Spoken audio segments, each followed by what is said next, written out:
particular, like what is the purpose? What am I trying to do? Who are giving you keys, giving you gems, creating pipelines to access, talking to influential people, icons about how they've done it, and sharing the tips so that you can enter into that space. One thing that I do know about marginalized communities is that the pipeline to access is often limited. Now, if you cleaned up on Saturday mornings and your parents played old school music, then this show is for you. Because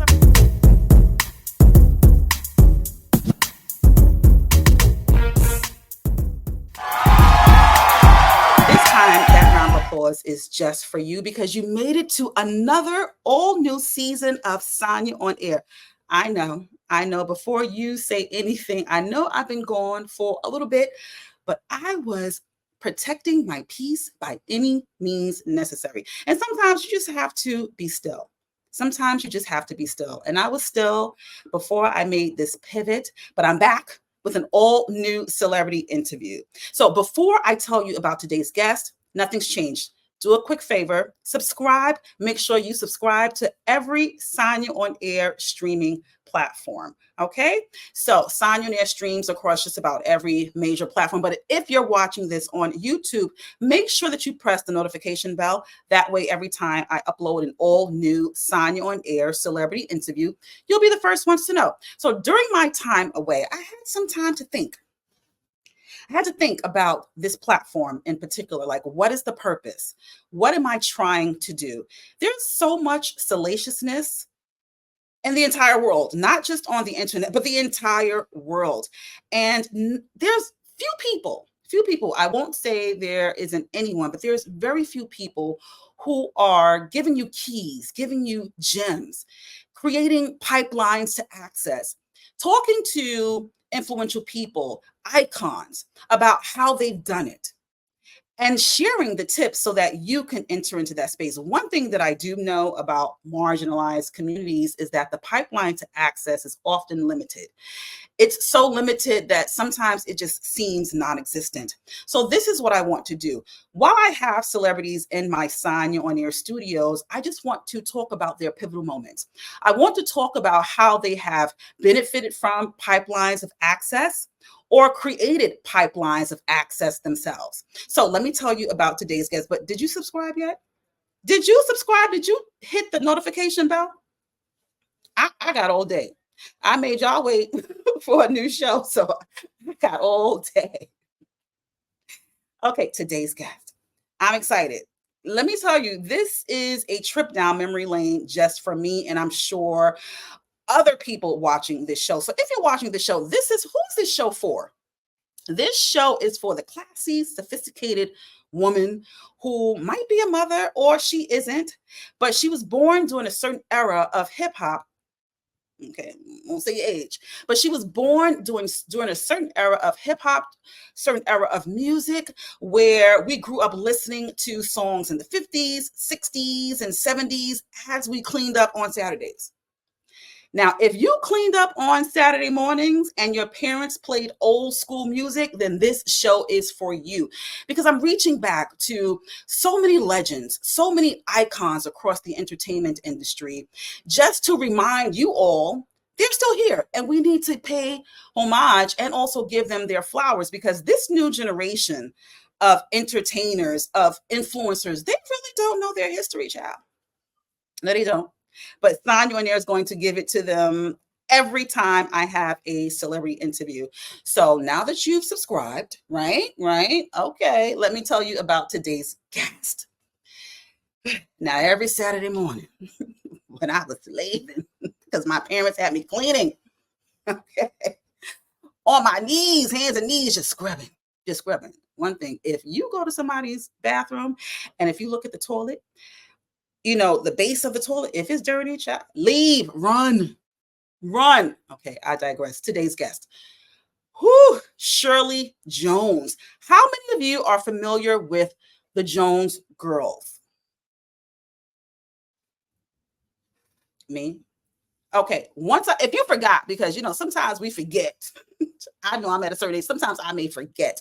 So Shirley Jones is 1/3 of the trio, the Jones Girls, right? She was the lead singer, and her other two sisters made up the other part of the trio. Now, did you know this? Xscape was not the first group to sing the R&B classic, Who Can I Run To? Mm-mm-mm. Mm-mm. The original singers of that song, Who Can I Run To, was the Jones Girls. Did you know that? Did you know that? So, once again, the Jones Girls created the pipeline to access so that Xscape could make that song like legendary. Who doesn't know Xscape's rendition of Who Can I Run To? It's a classic song that spans so many generations. So you need to know where music originated from. And also that song, Who Can I Run To, that was originated by the Jones Girls. Guess how many times it was sampled? 49 times. 49 times that amazing song was sampled. Now, another artist who sampled that song was Faith Evans. I didn't even know. Didn't even know.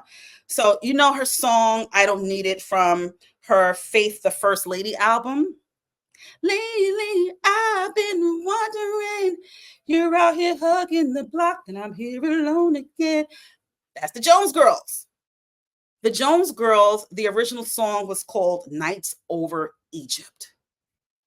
So many fun facts, and I just gave you a few. So we're going to take a few commercial breaks, and I'm just going to jump into this conversation with Shirley Jones. Make sure you stay tuned. Make sure you subscribe. Make sure you hit the notification bell. That's it. Be right back. Smooches. Eden's T-Shirts and More LLC is a proud Sanya On-Air sponsor. Get your customized tumblers, mugs, T-shirts, hoodies, and passport holders for all of my fabulous Sanya On-Air international travelers. But let's talk about these passport holders for a moment. Travel in style with a custom passport holder. This elegant holder not only protects your passport, but also personalizes it with space for up to 4 photos. So make sure you shop Eden's T-Shirts and More LLC today. Now back to Sanya On-Air. Okay, so the focus of this entire conversation is going to be about your experience in the music industry, and the doors that were opened for you and the doors that you opened for others. Okay? Okay. So let me first tell you, it is really an honor to have you in my Sanya On-Air studio, because as a child growing up in Brooklyn, New York, I'm from the generation where the kids cleaned every single Saturday while Yes. the parents played Yeah. music. Yeah. This is how I was introduced to the Jones Girls. So I don't know if you heard me singing some of your lyrics. Yes, I did. Because for me, like I said, it's nostalgic, and I want to make sure that I'm introducing my daughter, who's 29, to an amazing generation of music and artists such as yourself. So what was it like growing up in Detroit? And were you born in the 50s?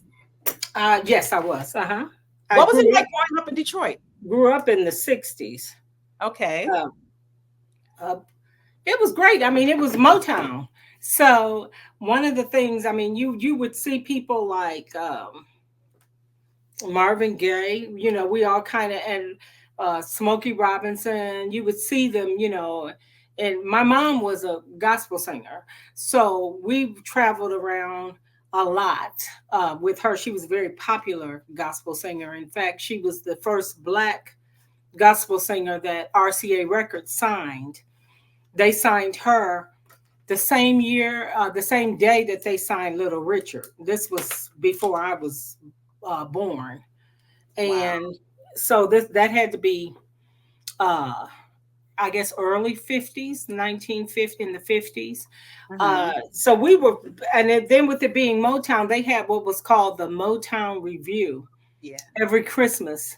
And all of the kids, we would go there because the show would be like 5 or 6 acts. Some years, the Supremes, the Temptations, Gladys Knight and the Pips. And we would all put on our Christmas garb. It was always a day or two after Christmas. And they would have shows all day long. And so it was great growing up in Motown. I can't even imagine just leaving home or getting dressed, leaving home and going to see artists such as Smokey Robinson and just the whole Motown stellar. Yes, it was That amazing. And then when we actually started singing, doing background, it was for Holland Dozier Holland. Uh, Barry Gordy gave Holland Dozier Holland their own label in Detroit, and maybe I was about 12 when we started doing background for Music Merchant for their artists. Like we did background for Frida Payne, uh, Honeycomb. We did some background work for General Johnson and uh, what's the name of their group? Uh, General Johnson did those guys, and so and then they were so impressed with our background singing that they even cut a couple of local records. They were local hits in Detroit. So and you were uh, 12? I was 12, yeah. But when our first local hit came out, I was 12 or 13. Yes. Oh my gosh. But let's go back a little bit because I remember here in New York, there was a famous Broadway musical called Mama, I Want to Sing. Well, you took that literally, like Mama, I Want to Sing. Your mom was a famous gospel singer. When did she Mhm. first realize that you and your sisters had talent? Well, it came in steps. Like we're stair steps. We're really close in age. So for a while, it was just my mom and I. And Mm. then one day she heard Brenda. Brenda just started harmonizing to a song that my mom and I were singing. And when she did that, my mom put her in the show too. Then it was my mom, Brenda, and myself. Then a little later on, one day she heard Valerie. And that's when she really realized then that she had something. And because she was the music director at our home church as well, she also she started training our voices. Mm. Teaching us how to blend. That she was a master on blending by having like me having the really high voice. She would have me pull back some and teach Val and Brenda how to come up some, and we practiced every pretty much every day. Like most kids would, they would my their parents would say, well, you guys can stay out and play till the lights come, the street lights come on. My mom, we could stay out and play until she decided that it was time for us to rehearse, and she would call us in, and whether the street lights were on or not, we would have to go in and rehearse. And we had a big old piano, a big picture window at the front of our house, and that's where the piano was, and we'd be in there rehearsing, wanting to be outside with our friends. but then Right.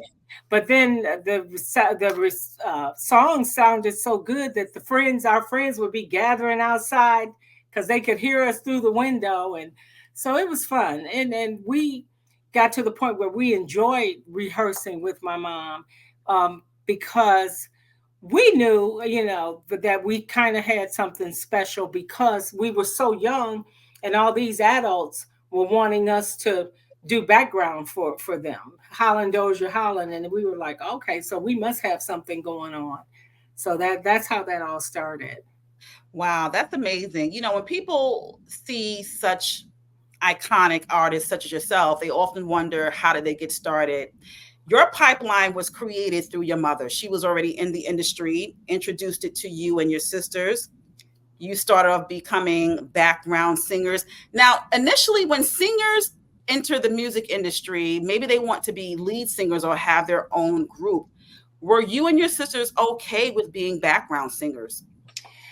No, we enjoy being background singers, but we also were hoping and praying that we would one day be able to have recordings. And one of the few recordings that we put out with Holland Dozier Holland, of course, led to Curtis Mayfield hearing us, which led us to Chicago on his label. By the time I was maybe 16, it was before I graduated from high school.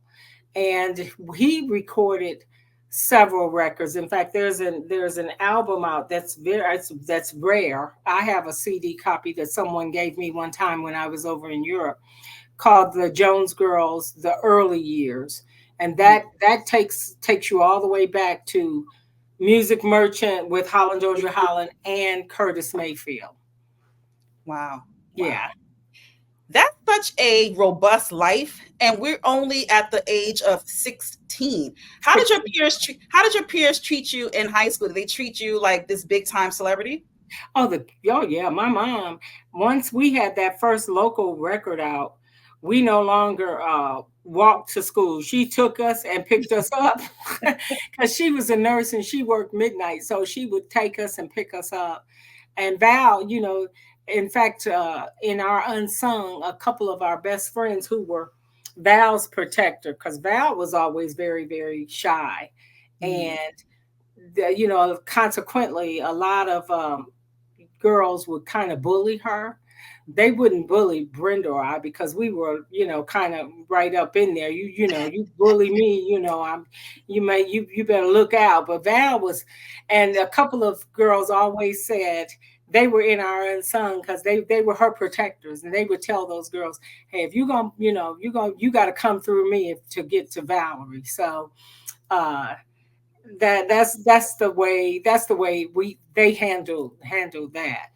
But yeah, they knew. In fact, I was in the it was a group of like eight singers. We were called the troubadours in high school, and we sang all around town, and I was a member of that group too. So people treated us, they just loved to hear us sing.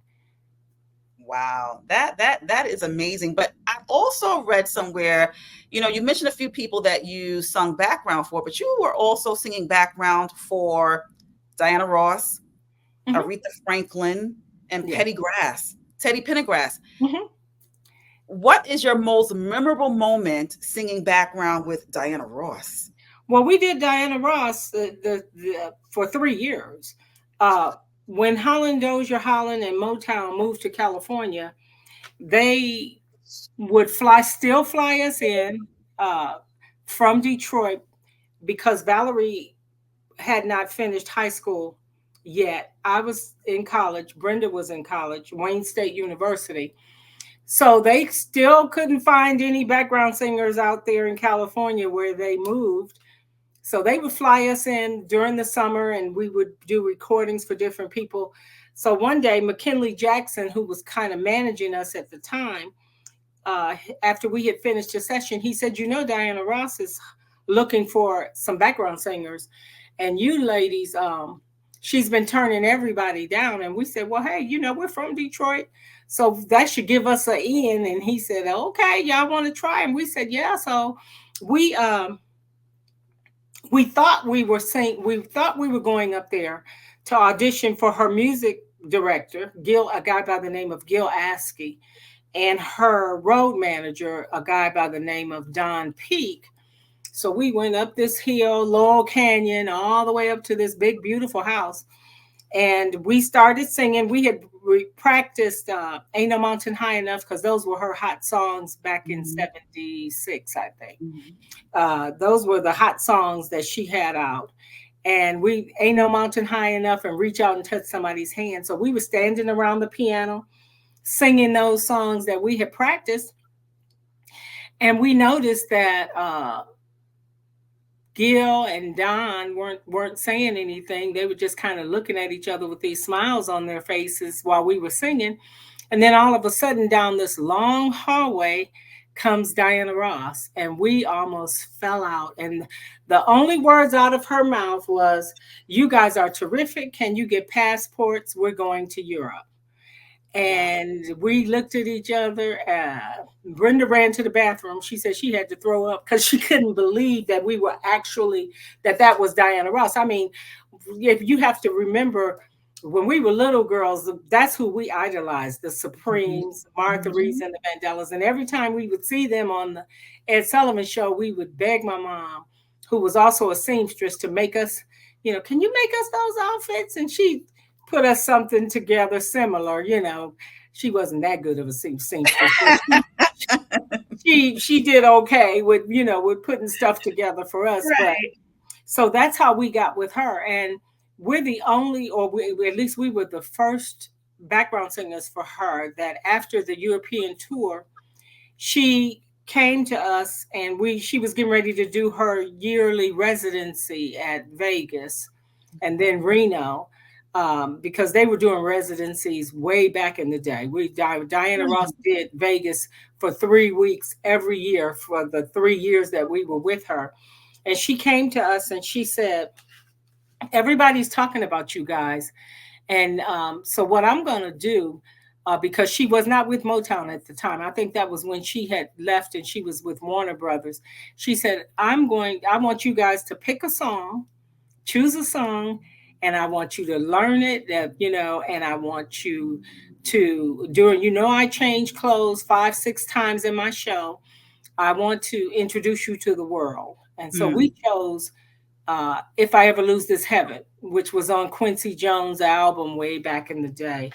And that's exactly what she did. Wow. Every time, where no matter where we went after that European tour, she would say, all right, I'm getting ready to go change my clothes, and I want you guys to check out my background singers. Aren't they awesome? Check them out.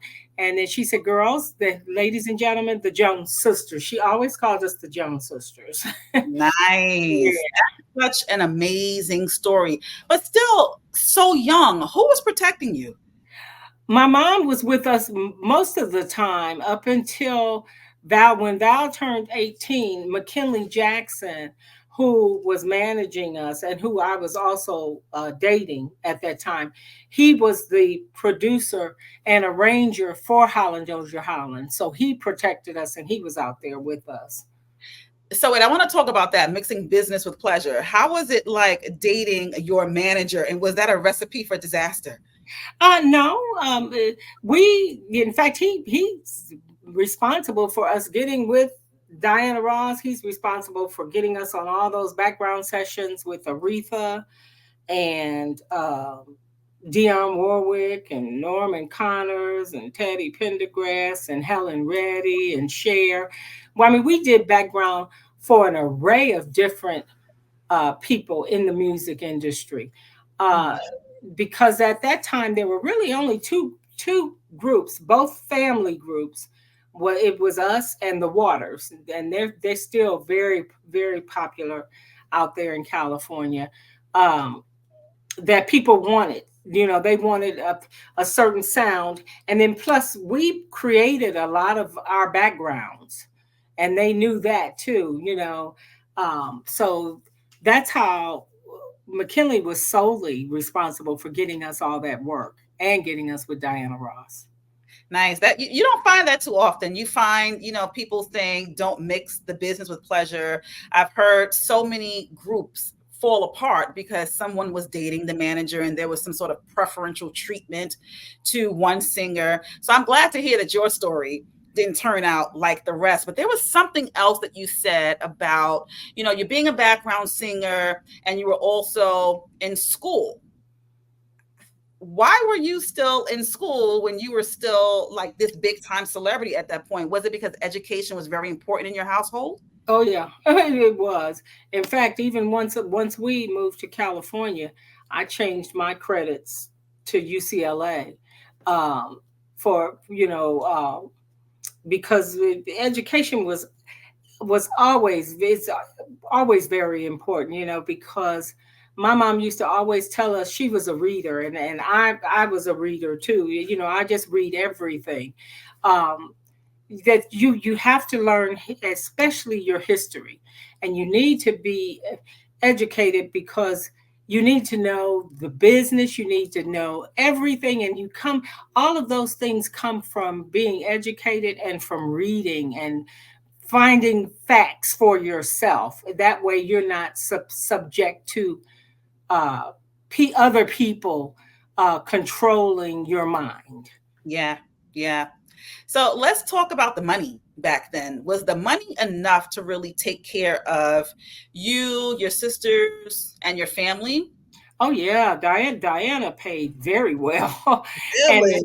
oh yeah, and doing background sessions was we were paid very well. And the beauty, the one thing that she did that I like was that we traveled with her for those 3 years, at least 7 months out of every year.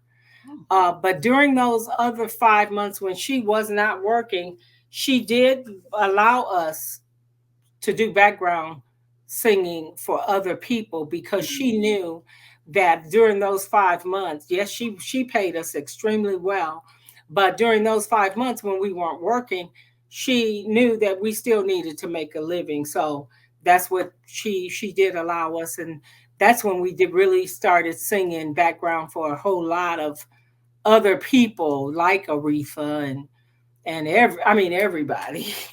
wow. Do you still keep in touch with Diana Ross? I have not seen her in maybe 7 years. Yeah, Okay.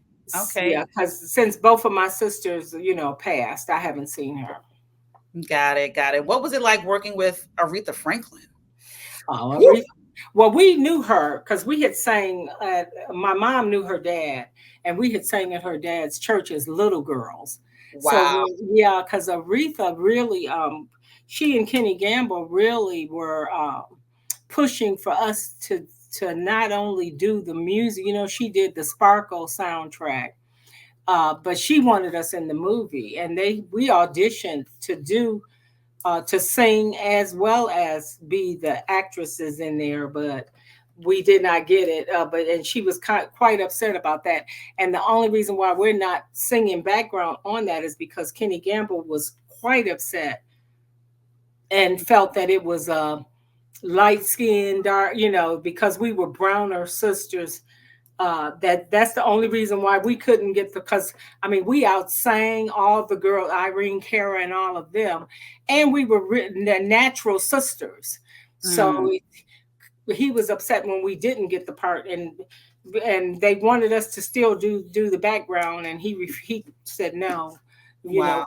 They got other things to do, and we were busy during that time anyway because You're Gonna Make Me Love Somebody Else had become a massive hit, so we were out on tour with the OJs. So it all worked out okay. Ooh, wow. Well, you talked about colorism just a little bit. Did you Yes. feel as if you and your group weren't selected because Oh, you, absolutely. We felt that. Absolutely. We felt that. Yes. how was colorism really handled back then in the music industry? Was it like a normal thing where if you were a darker complexioned woman that you knew that you would kind of be overlooked? Yeah, and it happened, and it's still prevalent today. And then you have those that brighten their skin, like Diana. Diana was much browner. But that's one thing my mother instilled in me because I'm the darkest of the three. She said, "You are beautiful just as you are, your complexion." And I've just always known that. I feel that.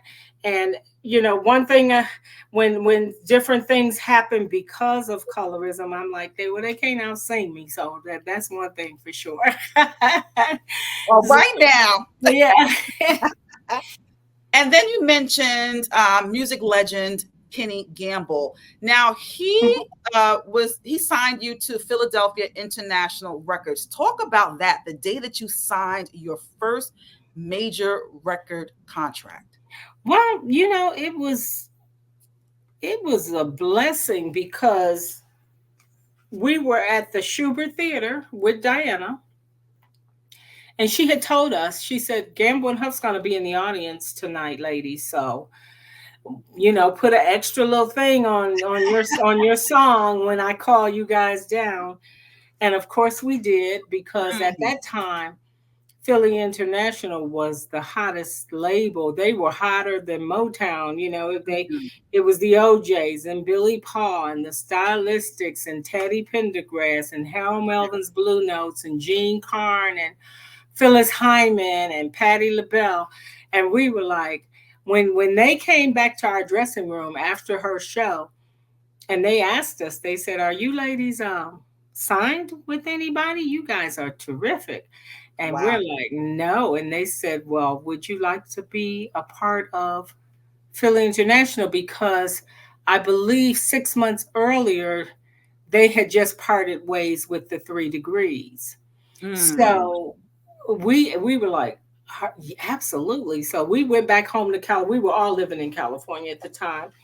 And our attorneys got with their attorneys and we signed our first contract. And within 3 months, we were flown there. And they always put us up in like apartments. They call them Airbnbs now, but they would put us up in these apartments because we were there from the beginning of the album until back in the day. There was a whole concept for each album cover and how so we were there from the beginning of that to the very end, and that usually took about 3 months. Oh, wow. So that's what we did, and we the first day when we pulled into 309 South Broad Street, and across the street was this restaurant called The Fantasy. And so Gamble came, they gave us our schedule because it was like school.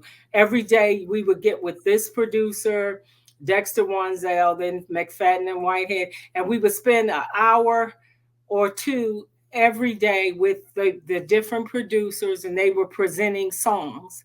Mm. And it was and then we would all decide which songs we were actually going to record. And we would record uh, the ones that we thought were best. And then Kenny and Leon would suggest songs too. But I remember that first day after they gave us our schedule for the week, Gamble said, well, ladies, go across the street and I'm gonna treat you to dinner at the Fantasy. And we went across the street, and who was there? I mean, they all were there to welcome us. Eddie Levert, the OJs, Teddy, uh, let's see, Billy Paul, Gene Carn. They were all there at the Fantasy Restaurant, and we were like kids in a candy store. We could not believe that we were now with a label with such popular, incredible singing artists. And that was, and we became family after that. But I mean, Eddie and Walter to this day are like brothers because they were the first ones to take us out on the road. So it was just a beautiful experience being around so many talented musicians and artists. Wow. I would love to have been a fly on the wall around Yes. this. But you mentioned earlier on, singing background and receiving some form of notoriety or fame. But then now you're signed to this big record label and you and your sisters released your first single, You're Gonna Make Me Love Somebody Else. What did this fame now feel like? Man, we could not believe it. The first time we heard it on the radio, we had gone back to LA, and KJLH played it. We learned about the charts and we were watching it go up the charts, but we hadn't heard it yet because it had not yet hit California.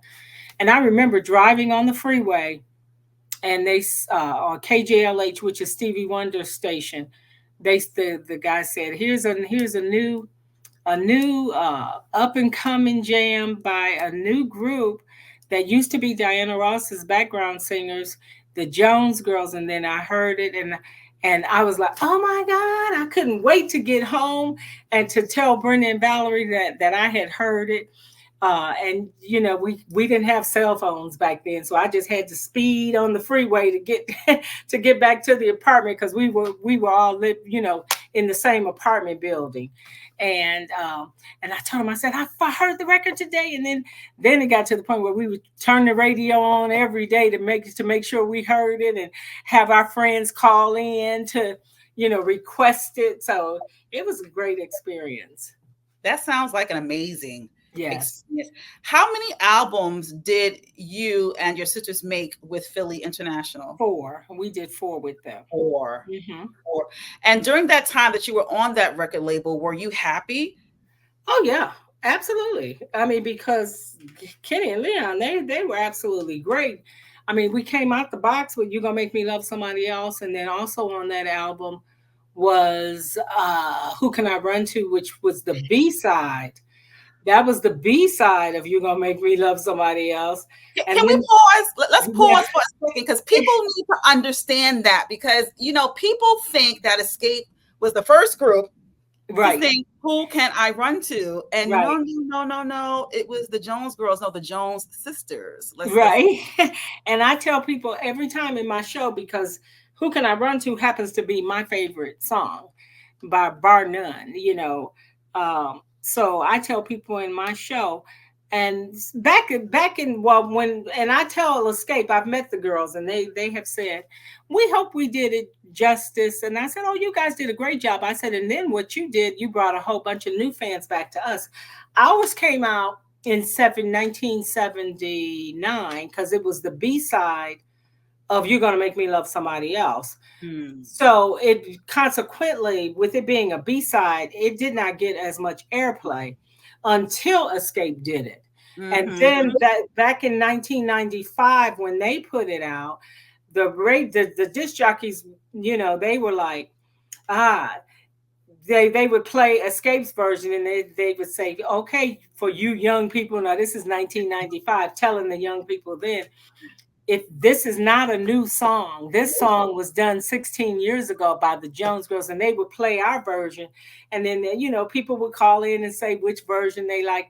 So over the years, people have known, and then when Escape did their unsung, they showed us and gave us credit, and then we did our unsung, and so most a lot of people know, most people know now that we did it first. Yeah, yeah, And yeah. those that don't know, if they show up to one of my shows, they definitely No know doubt. before they leave, because I always tell them that. I said, and this happens to be my favorite Jones Girl song. Yeah. Yeah. But Who Can I Run To? Escape wasn't the only group that sampled. I read that Who Can I Run To was sampled 49 times. Is that Yeah. true? It has been that night, all of our songs, which to me it's the highest form Wow. of appreciation and flattery. It really is, because that just means that we had something out there that other people wanted to put in some form into their music, like Mm. Nights Over Egypt has been sampled. By Faith Yeah, Evans. yes, Yeah. Now, I didn't know that. yeah, I remember like when Faith's song starts, I was like, I know that melody, that beat from somewhere. yeah. And then as I was doing my research, I said, oh, that's where I heard it. Once again, cleaning up on Saturday morning. Yeah, that's it. And Jay-Z did "You Gonna Make Me Love Somebody Else." They say that was Yes. one of his biggest records. Yes. So we've had our stuff uh, sampled, and I'm just glad now that through all the different laws and things, that when our music is played, uh, the original artists are finally getting compensated for it. Like, say, Knights of Egypt was just in the Book of Clarence. So with the movie The Book of Clarence, Yeah. which is Jay-Z's movie. Mhm. So now with the new laws that are in place, we get paid for them using our intellectual property, our voices. So, question. So, artists no longer have to contact you for permission to sample? Well, they contact the radio, I mean the label, the record label, and Okay. the whoever owns the master. That's who they contact. But then AFTRA, the American Federation, the Union of Mm. Television and Radio Artists, and SAG, Screen Actors Guild, they contact us and then let us know that we're due this amount of money for our voices being used. Yes. Got it. Got it. Now, you briefly mentioned the word owning your masters. Mhm. Do you own any of your songs? I'm in the process now of getting all of the masters, and it's been a 2-year process, and it should be completed.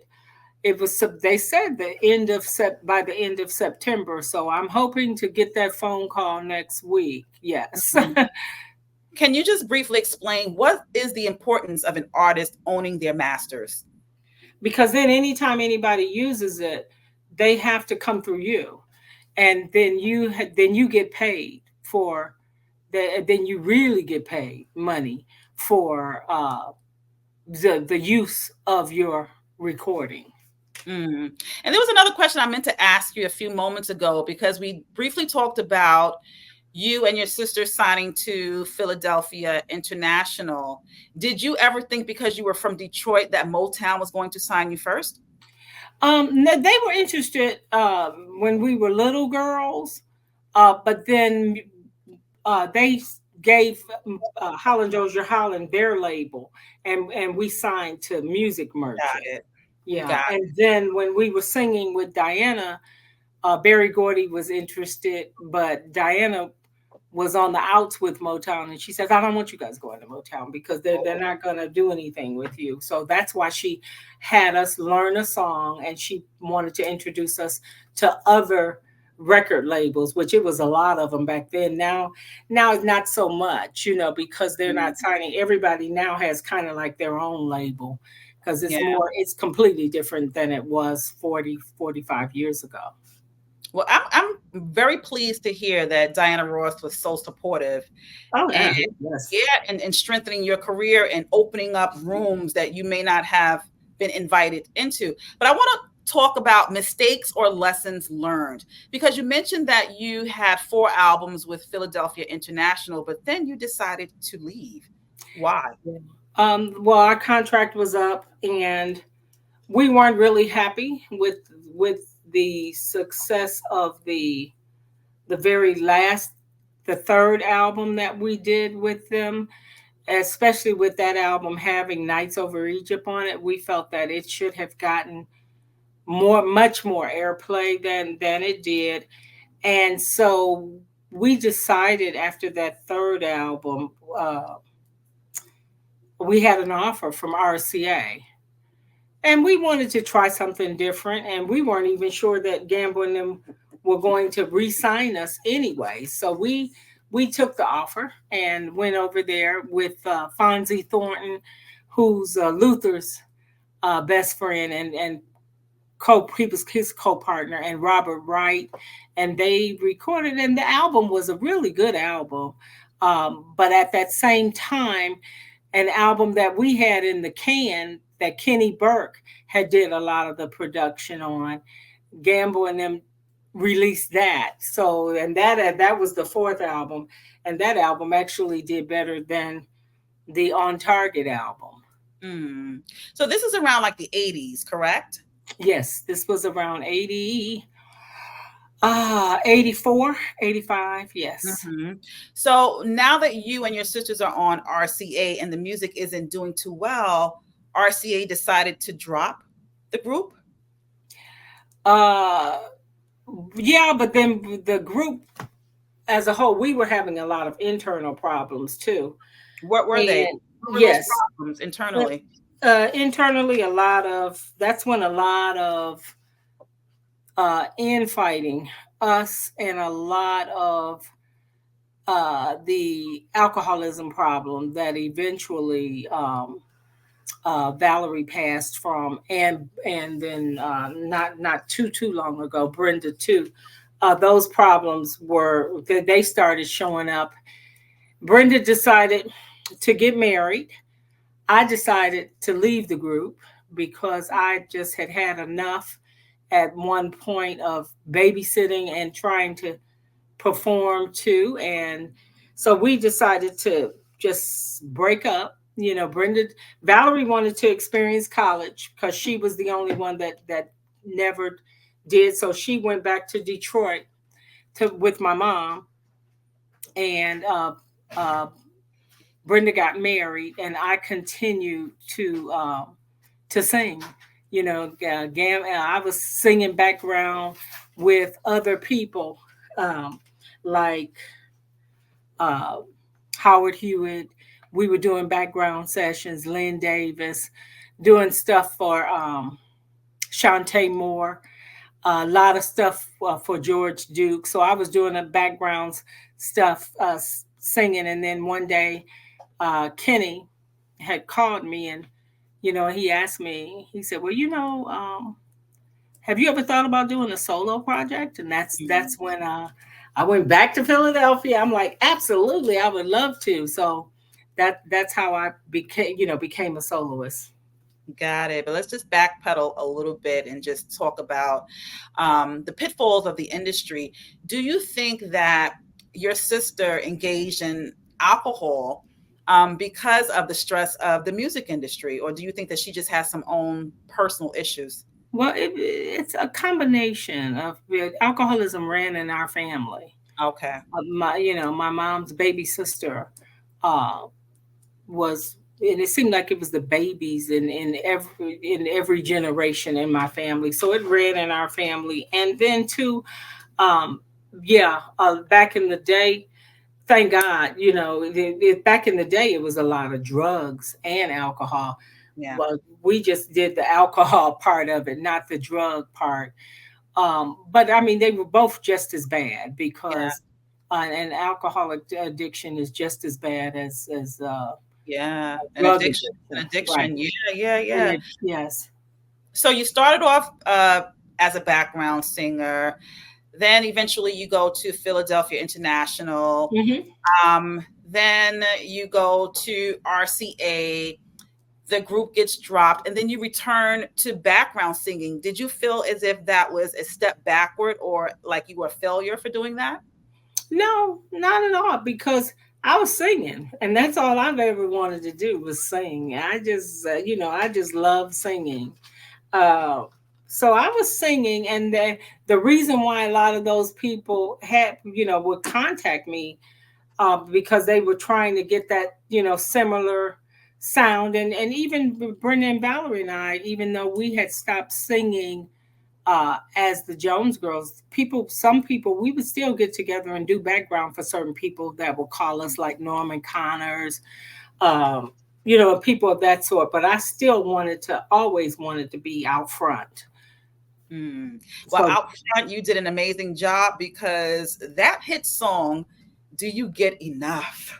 yes, yeah, yeah, that was OMG. amazing. And it's funny because that song was actually written for the OJs. The What?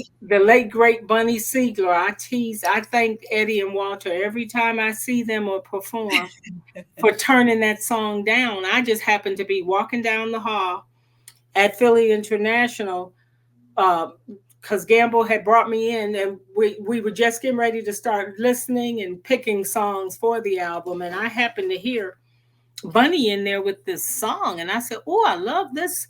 I love this song." He said, "Well, I'm glad you do, because the OJ's just turned it down." And I said, "Well, I want to do it." And he said, "You?"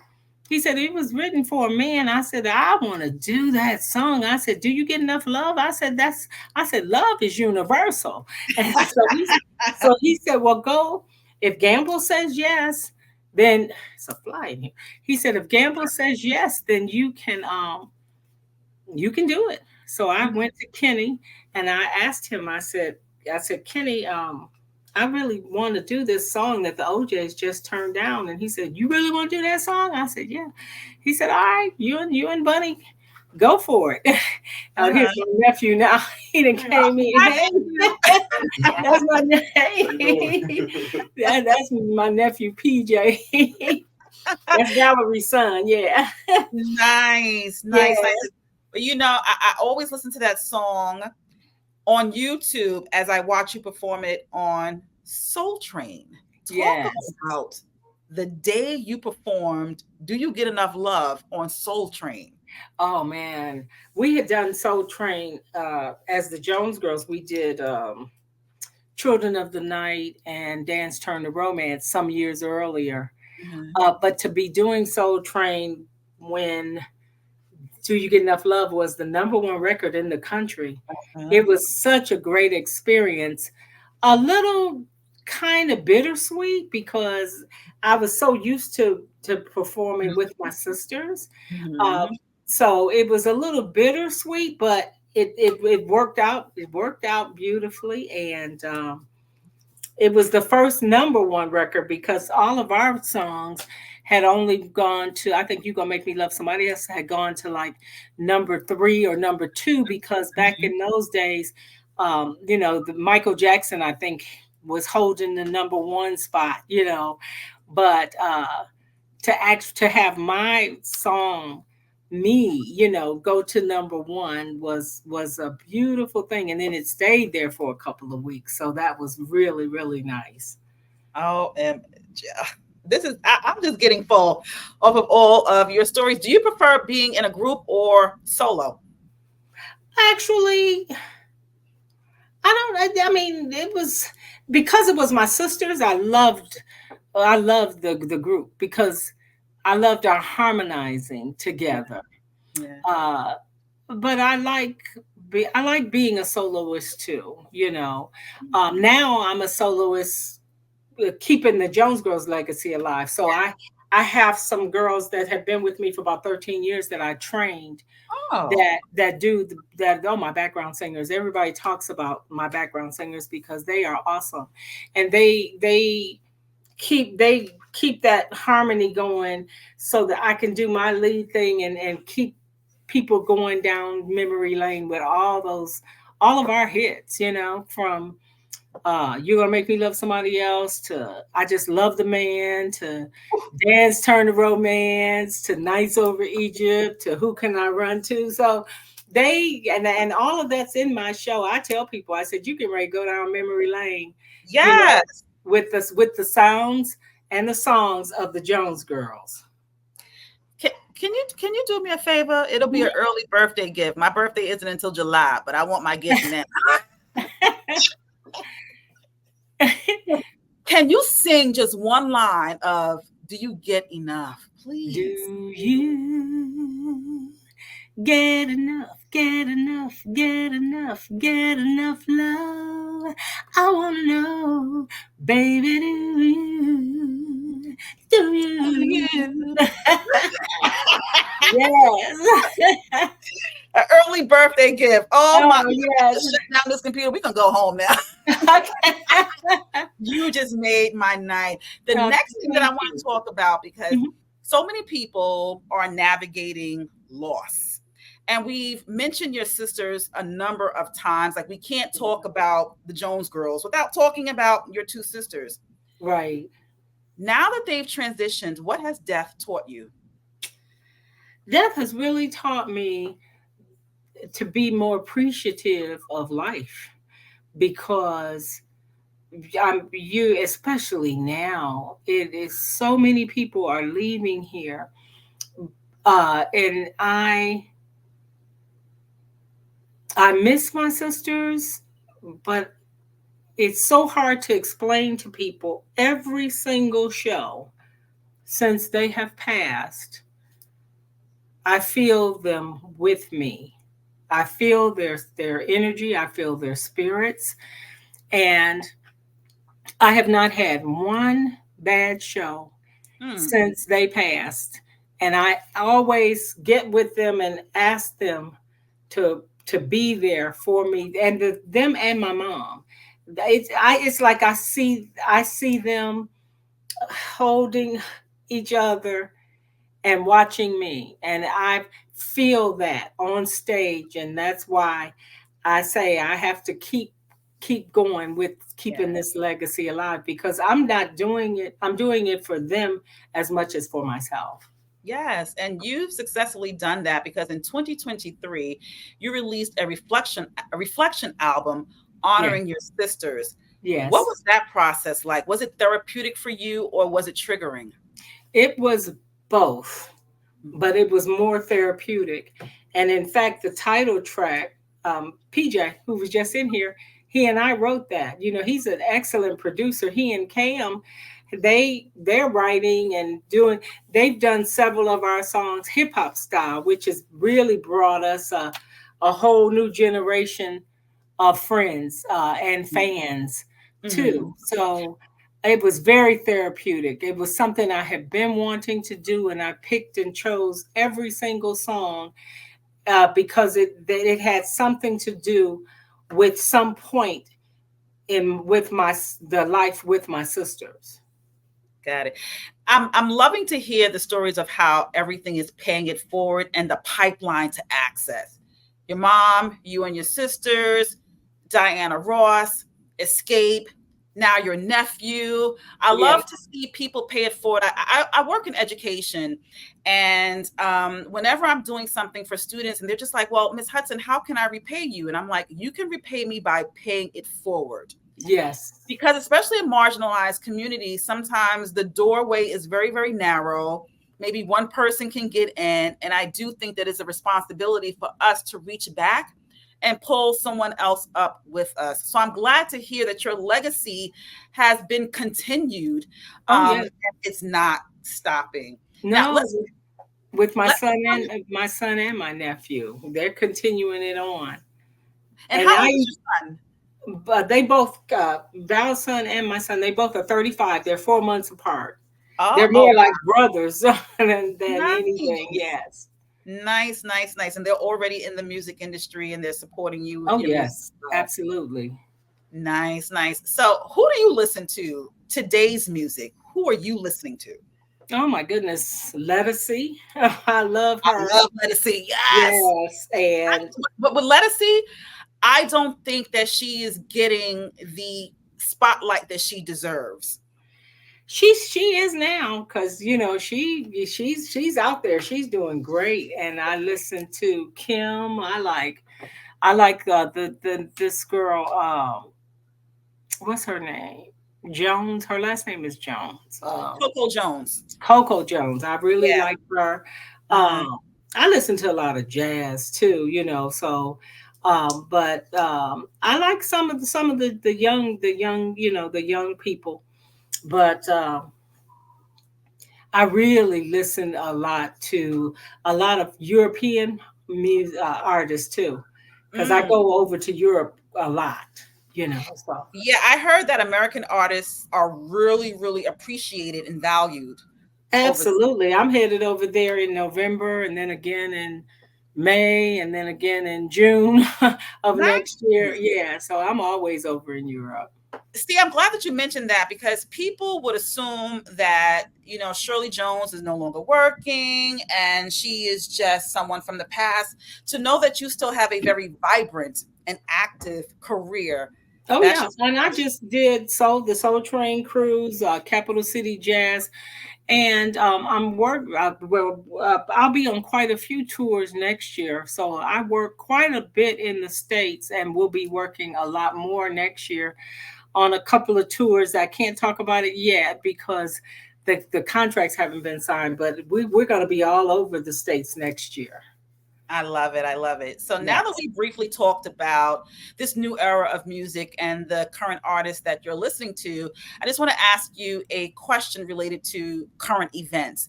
This whole Sean P. Diddy fiasco. What are your thoughts about that? Well, I knew nothing about, uh, his parties. I had never heard of them. The kids, my kid, and PJ and my son, they've been filling me in on all this.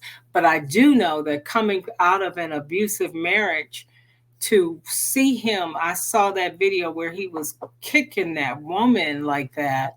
See. um I lost all respect for him because I was in an abusive marriage, and men are automatically stronger than women, and for you to do that to a woman, you have no respect from me.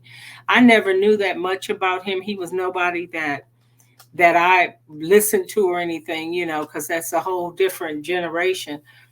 But um, it just goes to show you that if you're not using your money and fame to uplift other people, and you're using it to, as you say, have freak offs and parties and not really doing anything to, uh, as you were saying, pay it forward, Mm-hmm. um, then you kind of deserve everything that happens to you. Mm-hmm. That's, and it's sad to say, but um, he created this. And karma is something else, because when you mistreat and you do the kinds of things that he's accused of, if he's found guilty of that, and it looks like they have a lot on there, then he deserves what's happening, Yeah. because he planted those seeds. That's why you have to be very careful how Mhm. you treat people, how you handle absolutely everything, because if it's not of a mind of helping somebody or uplifting somebody else, but you're like these women that they say they were trafficking, Yeah. that those kinds of things, you deserve absolutely everything that comes your way, because you don't do anything to people that can't help themselves. Right. I just believe in helping others, not hurting anybody, or Yeah. using people, or taking advantage of people, or be harming people in any kind of way. Yeah. So, Yeah. Well, I'm glad that you shared your opinion about that and you were very transparent and honest. I want you to just share a teachable moment or a lesson because you are a survivor of DV. How did you get out of that situation?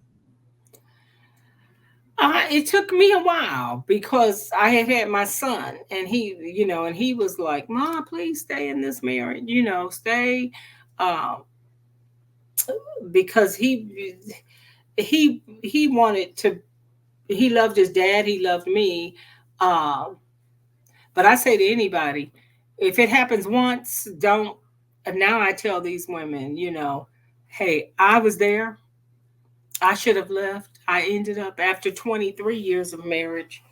Um, I finally had got to the point where I felt strong enough to leave, to get out, and I did stay because of my son, and, until he graduated. That's what he wanted, and I did take that abuse, but I wouldn't recommend or tell any other woman to do that, Wow. because uh, you're only harming yourself when you do that, because if it happens one time, it's not going to change. It's going to continue to happen as long as you keep letting them get away with that. So Yeah.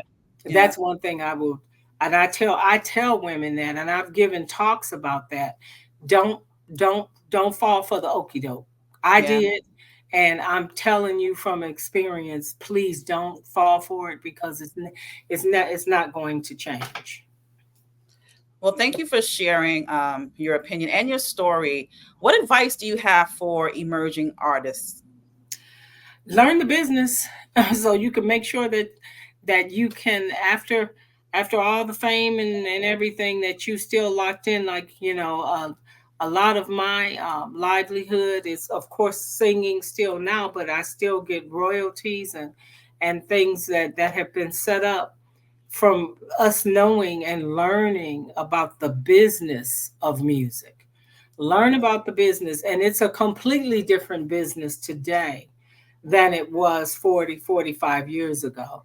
So, a lot of it is streaming, and I'm involved in a lot of the um, different things that are happening in Congress for us old school artists to even get more of our uh, deserved monies and royalties from radio from back in the day. Ooh, So that, all that's in Congress now, because of certain people like Ray Parker Jr., who's a friend of mine, and just and these and SAG-AFTRA, realizing that a lot of us, we still aren't getting nowhere near what we really should be yeah. getting.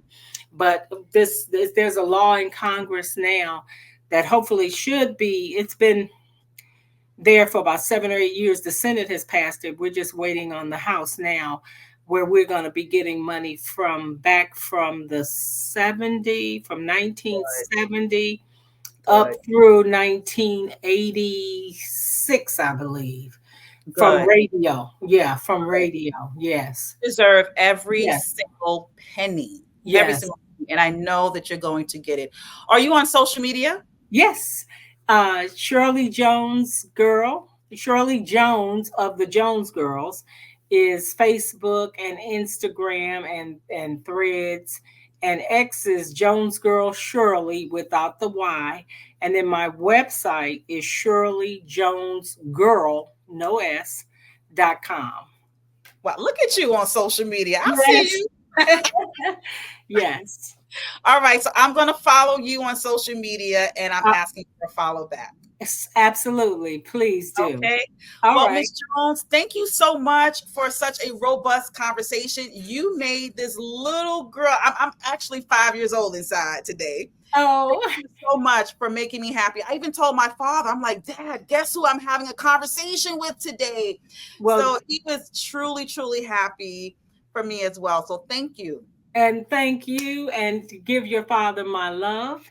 And I'm glad you were cleaning back in the day. So many women tell me their parents made them clean to our music. Yes. And yes, and hey, that's good. I know it was a lot of clean houses back. Yes. And now I'm singing your music to my daughter so that she can know about the Jones Girls. Oh, well, that is so wonderful. Thank you The, so the much. I've pipeline enjoyed to this. access is very, very important. Miss Jones, you've been amazing. Take care, and I'm going to be following you, and I'll see you on social media. All righty. Take care. God bless. Bye Take bye. care. God bless. OMG. So there you have it. Miss Jones of the Jones Girls. That was such an amazing conversation. It really was. The pipeline to access. It didn't just start with her walking into a room. No, no, no, no, no. It started off, her mother was a famous gospel singer. She saw talent in her daughters and said, you know what?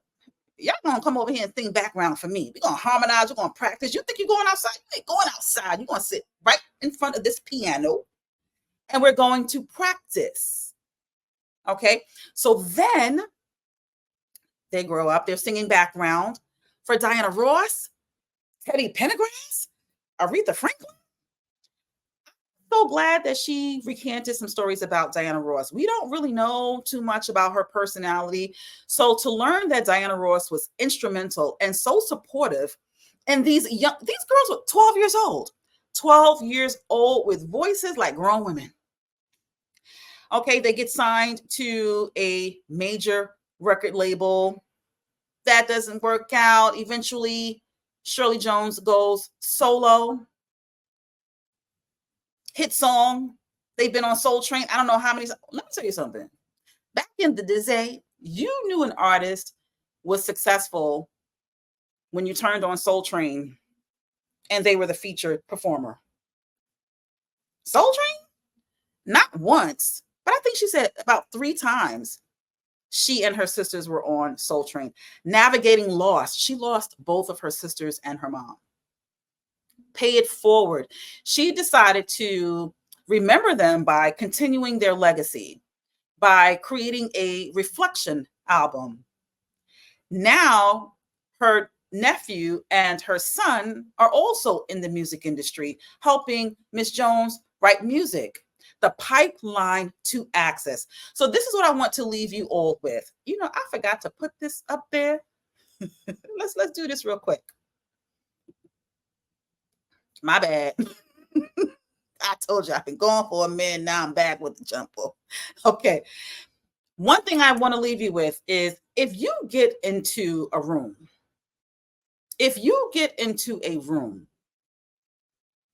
don't get comfortable like, Mama, I done made it. No, no, no, no, no. It is your responsibility to turn back and pull someone else into the room with you. Someone who looks like you. Someone who looks like us. Someone who like this and not like that. You see this? What? I don't know, but I digress. The pipeline to access is so important, especially in marginalized communities. I cannot repeat this enough. So make sure that you stay continued. Make sure you stay continued. Make sure you continue tuning in to Sanya On Air, where I not only talk to celebrities, it's not about salaciousness. It's about their pivotal moments and milestones and how they've created or benefited from pipelines to access. Do me a favor, make sure you subscribe, and I'll be back with more Sanya on Air. Smooches, dolls. Mwah.